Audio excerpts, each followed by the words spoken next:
Operation Sindoor വിശദീകരിക്കാൻ വിവിധ രാജ്യങ്ങളിലേക്ക് പോയ പാർലമെന്ററി പ്രതിനിധി സംഘങ്ങളുമായി പ്രധാനമന്ത്രി നരേന്ദ്രമോദി ഇന്ന് കൂടിക്കാഴ്ച നടത്തും. വിവിധ രാജ്യങ്ങളുടെ പ്രതികരണങ്ങളും യാത്രാനുഭവവും പ്രതിനിധി സംഘം പ്രധാനമന്ത്രിയുമായി പങ്കുവയ്ക്കും. 7 പ്രതിനിധി സംഘങ്ങൾ 32 രാജ്യങ്ങളാണ് സന്ദർശിച്ചത്. വിവരങ്ങളുമായി ഗൗതം അനന്തനാരായണൻ ഒപ്പം ചേരുന്നു. ഗൗതം, ഒരുപക്ഷെ ഈ സംഘങ്ങൾ വിവിധ രാജ്യങ്ങളിൽ പോയി പറഞ്ഞതും കേട്ടതുമൊക്കെ ഇന്ന് പ്രധാനമന്ത്രിക്ക് മുന്നിൽ പങ്കുവയ്ക്കുന്നു. അതോടെയാണ് ആ പ്രതിനിധി സംഘത്തെ അയച്ചതിൻ്റെ ലക്ഷ്യം പൂർണ്ണമാവുക, അല്ലേ?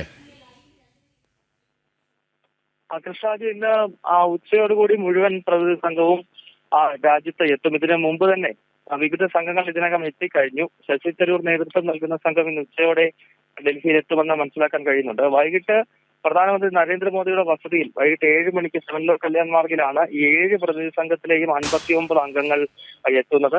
ഇതിൽ ഭൂരിപക്ഷവും എംപിമാരാണ്. അതോടൊപ്പം തന്നെ മറ്റ് രാഷ്ട്രീയ നേതാക്കൾ, ഗുലാം നബി ആസാദിനെ പോലെയുള്ള മുൻ എംപിമാരും ഈ ഒരു പ്രതിനിധി സംഘത്തിൽ ഉൾപ്പെടുത്തിയിരുന്നു.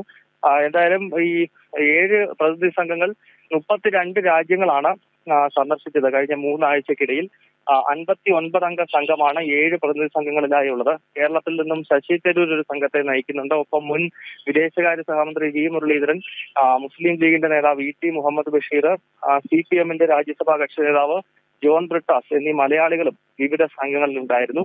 ഇന്ന് വൈകിട്ട് ഇവർ പ്രധാനമന്ത്രിയെ കണ്ട് ഓരോ രാജ്യങ്ങളുടെയും പ്രതികരണങ്ങൾ കൃത്യമായി പ്രധാനമന്ത്രിയെ ധരിപ്പിക്കും. കാരണം ഓപ്പറേഷൻ സിന്ദൂറും ഒപ്പം പാകിസ്ഥാൻ ഉയർത്തുന്ന ഭീകരവാദവും ലോകത്തെ ധരിപ്പിക്കുക എന്ന ലക്ഷ്യത്തോടു കൂടിയാണ് ഈ പ്രതിനിധി സംഘങ്ങൾ വിവിധ രാജ്യങ്ങളിൽ പോയത്. അതിനാൽ ഓരോ രാജ്യങ്ങളിലെയും പ്രതികരണവും ഭാരതത്തിന് നൽകിയിട്ടുള്ള പിന്തുണ, അവിടുത്തെ മറ്റ് എക്സ്പീരിയൻസുകൾ, ഇക്കാര്യങ്ങളെല്ലാം ഈ പ്രതിനിധി സംഘം ഇന്ന് പ്രധാനമന്ത്രി നരേന്ദ്രമോദിയെ ധരിപ്പിക്കും. കൃഷ്ണരാജ്, ശരി. വിവരങ്ങൾ നൽകിയത് ഗൗതം അനന്തനാരായണൻ.